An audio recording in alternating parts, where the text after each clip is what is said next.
I'm going to show you how the battle system works in Xenoblade Chronicles 3. So the battle system in this game is a little bit complicated. I'm going to do my best to explain this to you in a way that's easy to understand. So let's start with the basics. There's a few different types of enemies. There are enemies that are aggressive, and then there are enemies that don't really attack, like that green one back there in the distance, like the weird horse-looking one. Like some won't attack no matter what you do. Some will attack, and then also when you get super high level, then they won't attack you. If they're like level turns gray, then they become not hostile anymore, even though they were in the past. There's also some enemies that are an in-between where they aggro, but from like short distances. So like this one's a really high aggressive enemy, these little hyenas. So if you're actually the same level as them, they might aggro from like this far away. Whereas there are some enemies where you'd have to get like right up next to them and like in order to aggro them. Also, it's important to know enemies will only aggro if they're facing you. So this guy, I have to actually get in front of his character model to aggro him. If I run past right behind him like this, then he will actually not aggro, which is important to know when trying to sneak past enemies. Now, obviously, the level above their head is their level, and you can go to your character screen by pressing X and then characters to see what level you are. And generally, you can fight enemies that are a little bit above your level. And if enemies are too hard, in like chapter 2 or so, you'll get the ability to swap classes around and stuff. And if you need to, you can just put on a ton of healers. You can just make 3 or 4 healers in your party, and that'll help you fight enemies that are a little bit above your level. If you can't seem to find a way to beat them, you can just heal through them instead. Just have 1 tank, 1 attacker, like 4 healers, or figure out your own combo that you think will help you in order to beat enemies that are a little bit too strong for you. Now, targeting. Let me really talk about targeting. We got L and R in order to select different enemies on your controller. And this is really weird because the way that this works is it goes from like left to right on your screen, and it just goes, as far as I'm aware, literally horizontal. So it doesn't really matter how close they are. If I line this up, you'll see the icon over in like the top left of the screen is above one of those green things. If I press R, it's going to go to the next green thing because left to right, he's the next thing. And now that hyena moved to the left, I could go over to him now if I go left twice. So it's literally just left to right. Now you can manipulate this because this gets really confusing to keep track of in an actual fight when you're trying to swap targets. So what you can do is you can just turn the camera down towards the ground and make it so there's only 1 or 2 enemies on the screen, because you can only swap targets between enemies that are on your screen. So that'll help you target. Assuming you even have targeting on or use targeting. I know there's some setting in the options somewhere to like turn targeting off or something like that. And there's also auto battle, which is something I guess I should mention. You press X, you go to system, and you go over to options, and then you go to game. And there's an option for auto battle, which will make it so you don't even do anything. You just let the AI do everything. And if you're strong enough, you're strong enough. And if you're not, you're not. Okay, and that's like, you can do that if you want to. Now, there's a lot that goes on in the battle, and you'll unlock more and more features in battles as you go on. There'll be chain attacks. There's this thing called Ouroboros. There's art canceling and attack canceling. There's all this stuff. So let's try to go through this quick and also in a way that's easy to understand. So if I go into a battle, what happens is I can target an enemy that's not aggressive, and then I can press A on my controller to get ready for battle like this. Now, they won't attack unless one of us gets attacked or I attack the enemy. So if it aggroes and hits us, or if I just go up close enough and attack it, that's what will actually get my party to engage. Now, if I want to change my mind, I can hold down A and just hold it, and then it'll sheath my weapon, and if I change my mind. And you can sheath your weapon at any point in a battle if you want to try to sheath it for any reason. Also, another thing is you'll learn later on, you can aggro an enemy by pressing up on the 4 directional buttons on the left controller on your Switch, and that'll throw a rock. And I don't want to do it just yet because it'll aggro this enemy. So real quick, let me go back to this combat thing. Let's talk about the UI here. So we got all this crap at the bottom, right? And we got the health bar of the enemy at the top.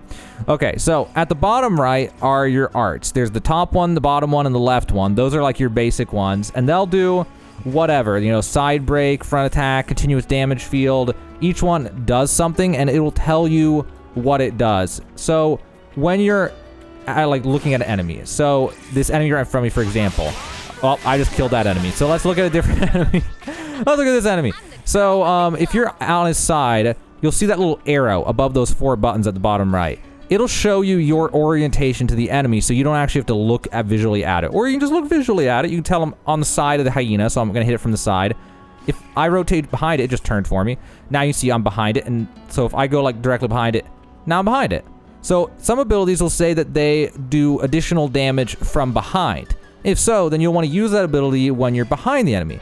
Other ones, like my flashback ability that you'll see down there on the bottom right, it does side break. So it does extra stuff from the side. If I hit him from the side, it will break the enemy, which is a series of combos that we'll get to in a second because there's a lot to go over. And doing whatever your class thing like that is, like a side break, if you actually hit him from the side of the side break, or a front attack does more damage. If I hit him from the front with a front attack does more damage, or anything that does whatever the art is supposed to do and you actually pull it off, it'll build up your, I like to call them your ultimate ability. I actually don't know the name for it, which is the one on the right. So, you know, down the bottom right, there's 4 things. I have Sword of Valor. It says damage link as well. That's like your ultimate ability in this game. And it'll charge by fulfilling class roles. So side break, front attack, whatever. If you do those in the correct circumstance, or a healing ability and actually just healing people with it, you know, depending on your class and who you're controlling, it'll build the gauge for that ultimate ability. Once it gets built, you just press the button and you just do the ultimate ability. Okay, so that's like the basis of that. We'll get into a little bit more into this because there's a little bit more to it, but that's just want to cover the basis on that. Now on the bottom left, we got a bunch of crap over there on the bottom left. Now, the bottom left stuff will be pretty empty at first, and you'll unlock more as you go on. But the most important thing to know about is holding ZL, which will open up your tactics. Now, you don't have all these at first, but you'll get them all pretty fast into the story.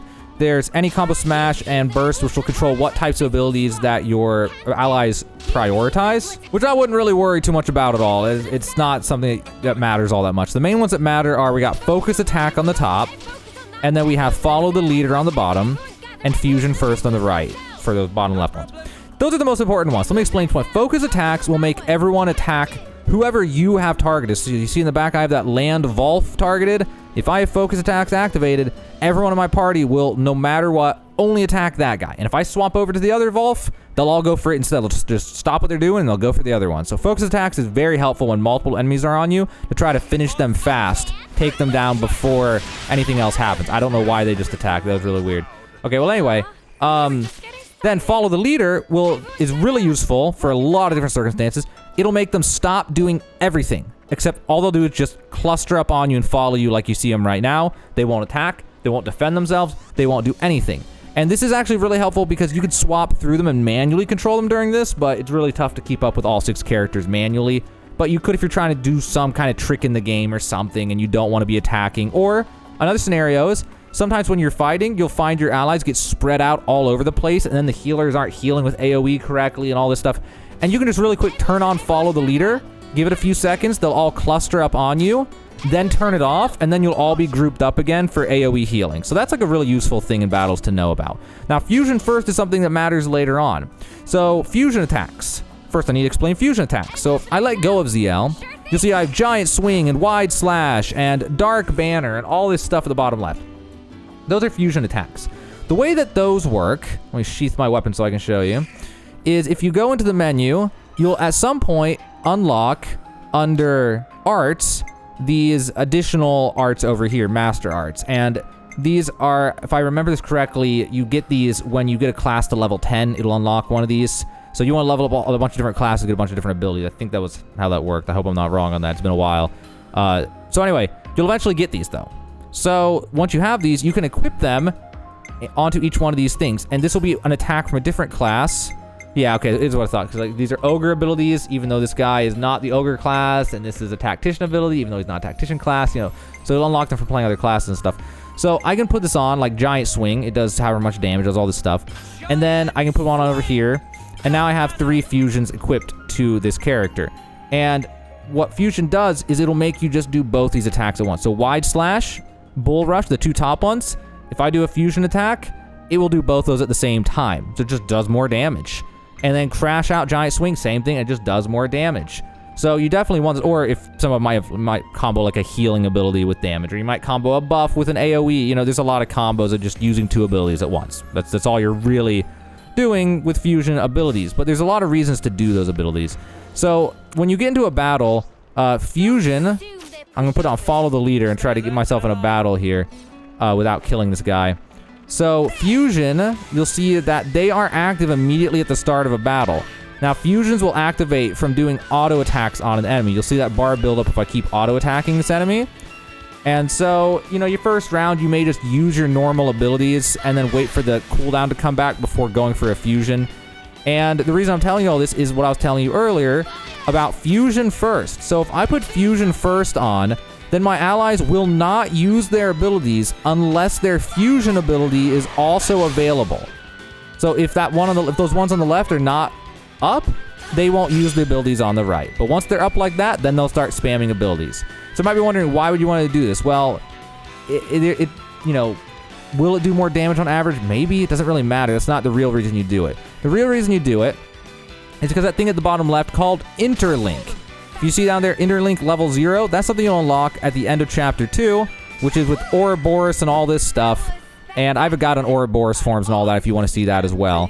And what Interlink does is, when you use it, it will activate your Ouroboros with your relevant character. So Mio with Noah, and Uni with Tyon, and Lance with Cena. And they'll go to Ouroboros form and fight an Ouroboros. Now, at level 0, Ouroboros sucks. It's not that great. The only positive to it is that those two characters are invincible while in Ouroboros. Other than that, it's not so great. So that's where Interlink level comes in. Every time you do a fusion attack during a battle, it will level up the Interlink level. Now, it takes many fusion attacks. I think like 5 fusion attacks to go from Interlink level 0 to 1. Then 1 to 2. Then 2 to 3. 3 is the max Interlink level. Then when you go into Ouroboros, when that Interlink, if you wait until the Interlink is level 3 and then go into Ouroboros, the Ouroboros will be significantly stronger, hit way harder than level 0. It'll last longer. It'll last long enough to get the Ouroboros' ultimate ability, like the bottom right one. And, yeah, it won't, you know, go away as fast. It's just all around better. And when you go to a level 3 Ouroboros, just by activating it, it does an obscene amount of damage. It does just this crazy AoE by activating it. And then just bam, everyone takes a ton of damage. So, yeah, that's just how that works. Also, I do want to point out, let me follow the leader on here and smack this guy. I forgot to mention in a second how to do fusion attacks. I didn't even think to tell you. On the bottom right, you can see it says hold ZR. And if you hold ZR, then it'll do a fusion attack with that ability if it's available. If it's not available, it will just do the normal one anyway. But if it's available, then it will, you know, do the fusion. But you have to hold ZR in order to do a fusion attack. So let's take a look at Ouroboros real fast, just for the heck of it. So let me get back in combat, turn follow the leader on so they won't do anything. I'm going to smack this once and go into Ouroboros form. So this is Noah and Mio's Ouroboros form, or is it Mia? I was getting a name except Mio, yeah. So once you're in Ouroboros, you see the bottom right, now I have my Ouroboros abilities. And also, I can switch. At the bottom left, you'll see it says switch. If I switch, it'll change to the other Ouroboros. And now I'm Noah's Ouroboros form with Noah's Ouroboros abilities. And if I switch back, now I'm back on Mio with her Ouroboros ones. And this is helpful if one Ouroboros has like healing abilities and people need heals, that type of thing. You see the bottom left, that little gauge is slowly filling in a circle around that icon with the interlink. When it gets maxed, then the heat was too great and the Ouroboros form stops. And then the Ouroboros form goes on cooldown, and I can't go back into Ouroboros until the cooldown is gone. So that's like Ouroboros in a nutshell. It's pretty straightforward. Now, another thing we need to talk about in combat, on the right, there's a thing called chain attack that you'll see. And that's something you'll unlock in like chapter 1, I think, or early in chapter 2 maybe. And chain attacks are something you really need to know about. They're insanely OP. There's a few ways to fill that gauge. So that gauge, one way is to cancel an attack. To cancel an attack, you'll see if I do an auto attack like this, all I have to do is press an ability at the bottom right as that damage is coming in. So let me go grab a new enemy here. If I go to fight this and I attack and then use an ability, that was a cancel right there. And you'll see now at the right side, that chain attack gauge got filled a little bit from that cancel ability. Just like right there. And different ones will charge it to different amounts and different speeds and stuff like that. So there's some niche situations where you'll try to manipulate it and get it in certain situations. Like there's a crazy thing you can do where you only control a healer, you follow the leader, and you just sit there and smack it, then heal, smack it, then heal until full chain. It takes like 8 minutes. There's reasons to do crazy stuff with it, but generally you'll just ignore it, and when it's full, you'll just use it basically. But there's a few things to think about when using it. If you're fighting an enemy that's super strong, you'll just use it immediately because you just want to do as much damage as possible as quickly as possible. Now, if you're in no danger and you're going to win the fight no matter what, then you're going to use it when the enemy's almost dead. Because then it'll let you do a thing called an overkill, and then the chain attack will overkill the enemy, and then it will give you bonus XP. So chain attacks are either if you don't think you can beat the fight, if you think you're going to lose, just use the chain attack. Also, with chain attacks, you want to have as many party members alive when you use it as possible. If 2 of your party members are down, you're going to have one hell of a time going through the chain attack because you need party members in order to go through. There's certain situations where you can get by with like 4 party members up if they're the right ones, if you have the right hero and all this crap, like, but it's tough. I would definitely look at the top left when you're in combat. Can I see it? Hold on. Yeah, you see the left with their health bars are there when you're in combat. You'll want to keep an eye on that before a chain attack and make sure that most of your party members are alive. You don't want to use it when they're all dead. Unless you're about to wipe anyway and you think it'll save you or something, then go for it, I guess. But generally, you'll want your party members to be alive so that you can actually get the full damage of the chain attack. Now, chain attacks are something that I am not going to go into full depth here because I made like a 30-minute video about chain attacks. Really, it was an 11-minute video, and then I had like 20 minutes of me just walking you through it and showing you everything I was telling you about, so it's really not as long as it seemed. So check out that video, too. I'll have a link for that somewhere lost in the description of this video, but it's basically an 11-minute video and then 20 minutes of me just showing you how it actually works, like in an example fight. So that's interesting. Check out that for chain attacks. But that's chain attacks in a nutshell. So that's everything you need to know roughly about that. They're complicated. Go watch the video for chain attacks if you want to know how they work in detail. A few more things about battles, then we need to go look at equipment real fast. So when I'm in a battle, when I'm in the combat stance, if I want to run away or just reposition, you can push in the right stick to do this evade tactic. And the reason this is important is because it's much faster to reposition on an enemy. Like, say this guy. Say I need to get to his side. Instead of slowly walking over to his side, I can do this dash thing to get to his side really fast and then hit him with a side break. So if you need to reposition in a fight, be sure to use these. Also, if you want to run away from a fight, then just use this to run away, which leads me to running away. If I start a fight with this hyena, this Wolf, I mean, I can actually just leave this combat by just running away. And if I run far enough away from the spot that I aggroed him at, then he will eventually unleash or, you know, de-aggro, whatever you want to call it. And then when they de-aggro, they'll stand there for a bit, and then they'll disappear, and then they'll reappear where they were originally, and that's how running away from enemies works. Another thing I should really talk about is swapping through your allies in a battle, come to think of it. It's something I almost didn't think to mention because I've done it for so long, I've kind of forgotten that's even a thing. When you're actually in combat, let me turn follow leader off so they won't fight. And then go in here and smack this guy. Once I'm actually in combat, if I hold ZL, that tactics button, once I'm holding that, I can press L or R to swap between my characters. So I can hold around and go to Tyon, and then Lance, and then Cena, and then Noah, and then Mio, and then back to Uni. Or I can go the other way and go to Mio, and then Noah, and swap around like that. And that's where I talk about follow the leader. I could then control my characters on my own and be like, use this guy's high AoE and then swap to Uni and then use front attack and then this one power charge on it. You're like, if you think you're crazy enough to be able to keep up with all that, I would not recommend fighting like that because it's actually a pain in the butt and really difficult to keep up with 6 party members like that. It's better to let them fight on their own. Also, in chapter 2, I want to say, you start getting heroes. So, heroes. There's a thing with heroes, okay? I don't want to spoil too much about that if you're not too far in the game, but it'll be like a 7th party member. You can never control them, though. They'll be involved in your chain attacks and things. They'll give different buffs and abilities and relevant things that are relevant to your characters, unlock classes and stuff. So, don't worry about them. They'll do their own thing, and you can see them in your characters. And there's like this one, and there's not really much to see other than you can look at their arts and see what their abilities are. You can actually swap out their arts, so keep that in mind. Even the heroes' abilities can be swapped.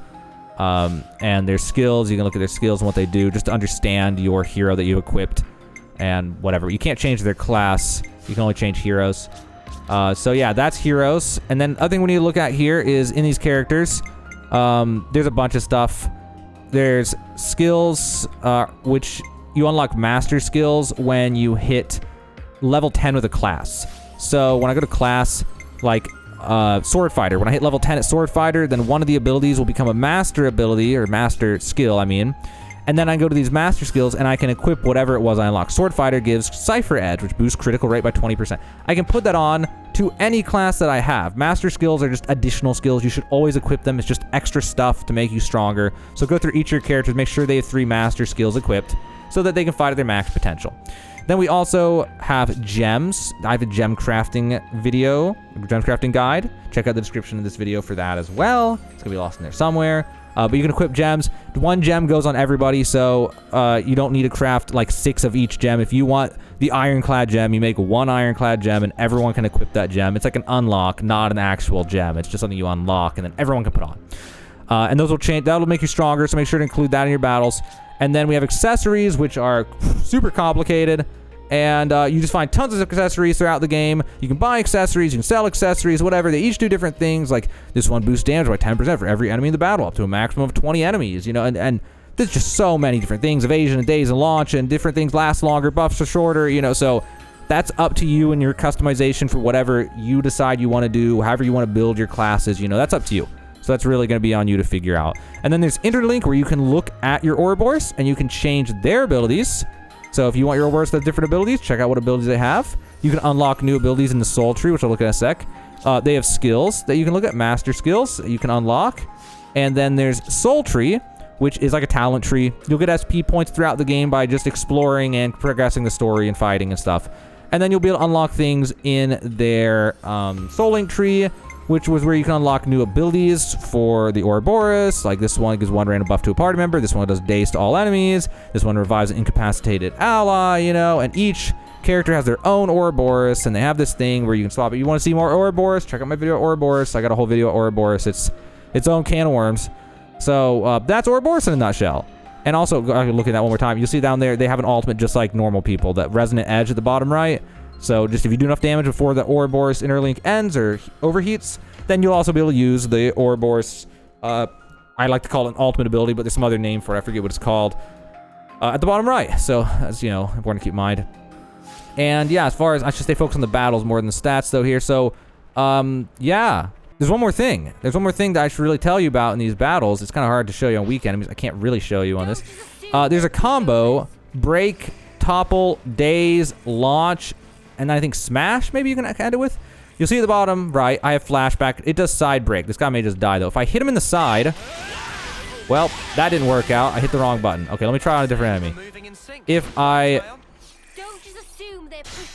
hit him in the side, okay, well, that didn't work out. Well, either way, you hit him in the side for this one, there's a chance it'll do side break. They can resist it, though, so don't expect it to always work.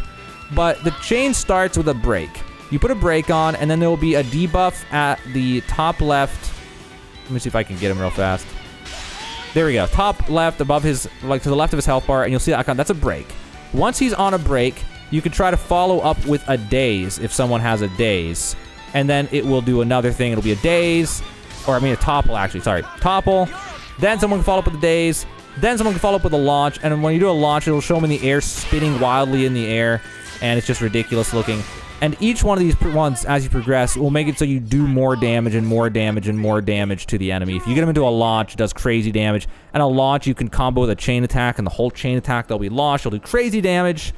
And on top of that, even just as simple as a break will interrupt the enemy. Like, they'll go through a bunch of animations where they can't attack. So if you see an enemy about to do like a crazy AoE, if you could hold your break and then throw it right then, and if you happen to get it, it'll interrupt them and not let them do their attacks. So there's a lot of nuance like that in battles if you want to try to go for that. Now, if you want to know what does break and what does topple, go to your characters, go to their arts, and you can see like their abilities in here. When you're the ones that have the red icon, so Bull Rush, that's a little red thing. That's how you know it has something to do with one of these combos. Then you look at the very bottom right, there's reaction, topple. The bottom of all the stuff at the bottom are all those words and things. It tells what the reaction is, topple. And if I go to this one, reaction, break. And then this one, reaction, smash. And this one is another break. And this one's another break. So you can go through and customize your abilities. You can change the classes. You can change the arts until you find a good combo. The best thing generally is if you start with a break, your allies will always follow up with the combo. If their cooldowns are available, they will prioritize the combo. So I would generally, if you're controlling a character, just try to have them have break.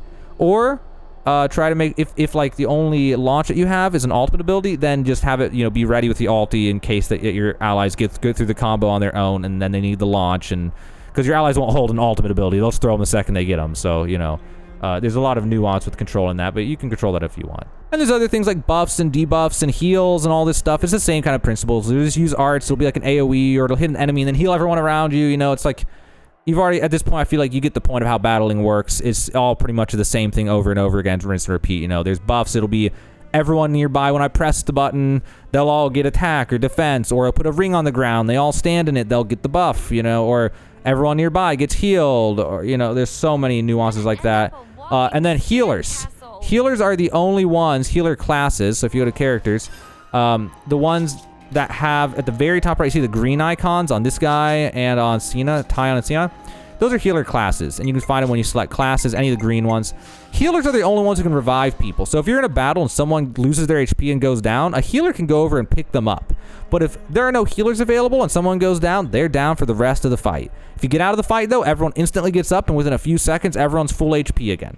So that's just how that works. That's pretty much all there is to that. And that's everything I think to tell you about the battle system, the combat system, whatever you want to call it in this game. I mean, if I missed anything, just put a comment in the video. I'll try my best to remember to look at it and just answer in the comment, maybe pin a comment or something like that. But that's like the gist of everything that there is to know about the battle system. I can't really think of much else that's really, really important to tell you. Like, that'll cover pretty much everything you need to know to go through this battle system. So I know it's a lot. I know the game throws a lot at you all at once in this battle system. I mean, they don't throw it all at once, but it feels like it because there's just too much in a way. So that's why I made this video. Hopefully it helps you out. Hopefully now you understand better or entirely how the combat system works in Xenoblade Chronicles 3.